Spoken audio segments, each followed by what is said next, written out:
Theo or Aaron, what are you most excited to see for the month of April? Are you moonwalking your way to go see the Michael Jackson movie? I think this is like really his first big biopic movie. We have Coleman Domingo, Nia Long, all amazing great hitters, and you know the story of the Jacksons. Are you going to be sad for that, or are you more so waiting out for Devil Wears Prada to come out May 1st, which technically is an April release, May 1st, you know what I'm saying, first.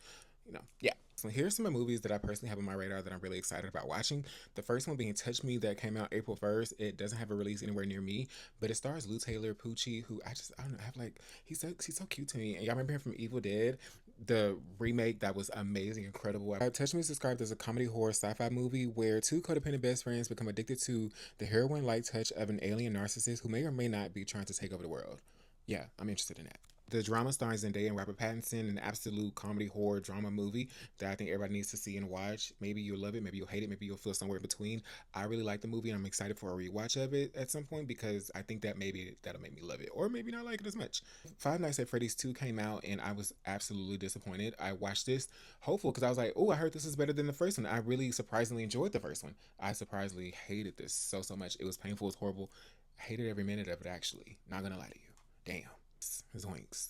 Coming out Friday, April 10th, you, me, and Tesney, Reggae Jean Page, and who is it, Reggae Jean Pierre? Reggae Jean Page, and Haley Bailey, Holly Bailey, Holly Berry, Bailey, you know what I'm saying? The Bailey girl, Little Miss Mermaid, the singer, the vocal stress. Yeah. A black led rom com that has had an incredible promo tour, but deserves our tickets and seats and for us to show up for this. I'm showing up not just because it's a black rom com, and I think that both of the leads are incredibly fine as hell, and I love to watch. So I'm going to go watch this movie, and I just love a rom com, and I'm sad for this. It looks actually quality and good. So I will be watching that on April 10th.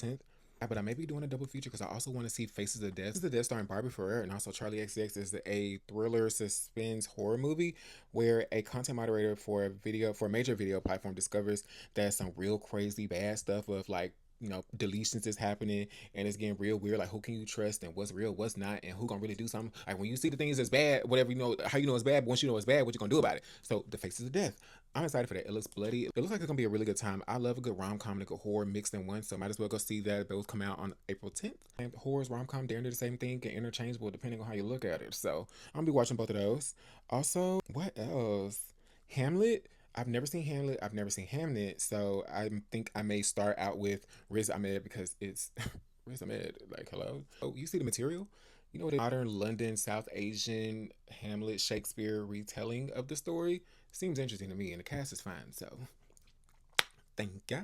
Oh my god, the movie The Plague. I've heard so many great things about this. I think it's coming to AMC's Plus, so I should be able to watch that through like my Prime Video AMC Plus subscription. And in this movie, it's a thriller where in the summer of 2003, at an all boys water polo camp, socially anxious 12-year-old is pulled into a cruel tradition targeting an outcast with an illness they call the plague. So kind of like cooties, I guess. But as the lines blur between game and reality, the fear is the jokes might be hiding something real. So I think it's something along the lines like bullying or horror, thriller, the cooties, but it's the plague.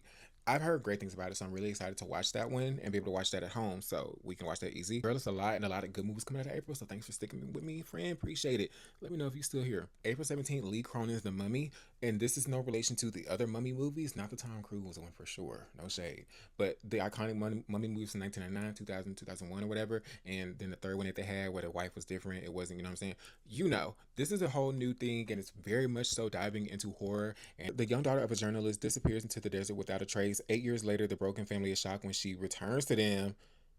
She been gone for 8 years from the desert? Girl, what was you doing? Lucky, was you out there with Zendaya and Timmy Chalamet in the dunes? What's going on? What you mean? The reunion turns into a nightmare. Yeah, I can kind of see why. I'm gonna be seated though, because I definitely want to see that. And that's, like I said, was that April 17th, and then also that's the same day Mother Mary comes out, the drama musical movie starring Anne Hathaway, and also I believe Michaela Cole is in this, so I'm definitely gonna be seated for those cheekbones along with Anne Hathaway. And the long buried wounds rise to the surface when an iconic pop star Mother Mary reunites with her estranged best friend and former costume designer Sam Anselm. Girl, I don't know words. And the eve of her comeback, I don't know. Seems weird, seems edgy. Anne Hathaway, Michaela Cole, seems interesting, right? So I'll be tuned in for that. Then I think probably one of the biggest movies of the month of April, if not for the year, is Michael. The Michael Jackson biopic major film that comes out April 24th. It seems that the Michael movie is going to be more so focused on his inception and how the world and how we became to know who the great Michael Jackson is. Those early years, like I don't know if we're gonna get the white Michael. That's what it seemed like it's given from the description and what they show in the trailer. So if the white Michael pop out with the different noses, that'll be interesting. No shade. No disrespect. Word to the Wayans. I'm just saying. Then on that same day, a very attractive movie comes out, Fuse, starring Aaron Taylor Johnson, Sam Worthington, and Theo James. Need I say more? Fuse will be there. Yeah, I'm actually really excited for that. I'm really excited for that.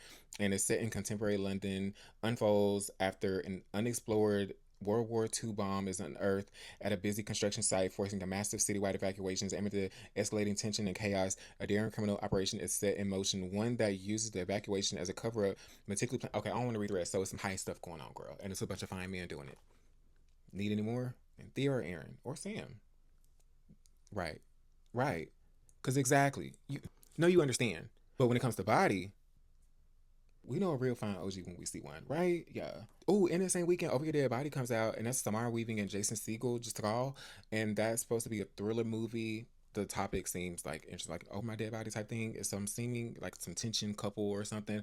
It's Samara Weaving and Jason Segel, so I'm sad. I'm gonna be tuned into that. I'm really and Apex is a new movie that's coming to Netflix that actually seems really interesting and spooky. I love a dystopian type vibe, and that seems what it's giving. An action thriller where a woman testing her limits in the Australian wilderness is suddenly ensnared in a deadly game with a ruthless predator. Now it's like other people like trying to get each other Hunger Games each other, and starring Charlize Theron. So yeah, see for that. No Other Choice will be available the weekend of April 24th, I believe, as well. And that is an incredible film that has gotten nothing but rave reviews. Truly, truly stellar reviews. Hulu's going to be giving us that one. And that one is from Park Chan Wook and follows a middle aged man, Mansu, who embarks on a determined job hunt after being unexpectedly fired from his paper company that he's worked for over 25 years. And now he got to get desperate to make money for his family. So, what would you do for your family after you've been working for 25 years at this damn place? What do you do? Is given an Asian version of Set It Off. And if you know what I mean, you know what I mean. Like Vivica Fox character type tease. What's the procedure? And I got it. You know. That's really it for the month of April, but I'm gonna throw in the Devil Wears Prada too because it's just we're in that whole April promo month for it and May 1st, so I think that's gonna be a really big swing of people. Are you gonna be watching the Devil Wears Prada too? Are you excited for that movie? Are you more excited for the Devil Wears Prada or Michael? I've seen a lot more commentary and people's excitement online for the Devil Wears Prada than the Michael Jackson movie, which is interesting because more people are saying when they talk about the Michael movie, they more so talk about it from a standpoint of it's gonna make $1 billion or how great of a financial success it's gonna be. And I think it's interesting that that movie hasn't had much, at least on my side of the internet, a lot of people like thirsting for it and really hyping, reacting to the trailers, etc. Versus what we've seen from the promo tour and almost the slight overexposure for the Devil Wears Prada 2. You know what I mean? Like, should there be a cover story for the Michael movie? It's just interesting. Let me know what y'all think about this though, and how y'all feeling about it, and what you're excited for the next couple of weeks for April, whether streaming or in theaters. What you're excited to watch of anything I listed here, and yeah, thanks for coming to my neck of the woods and sitting with me through this whole thing. I love you so much. Let me know what you want me to talk about too when I go and see these things. Love you. Bye.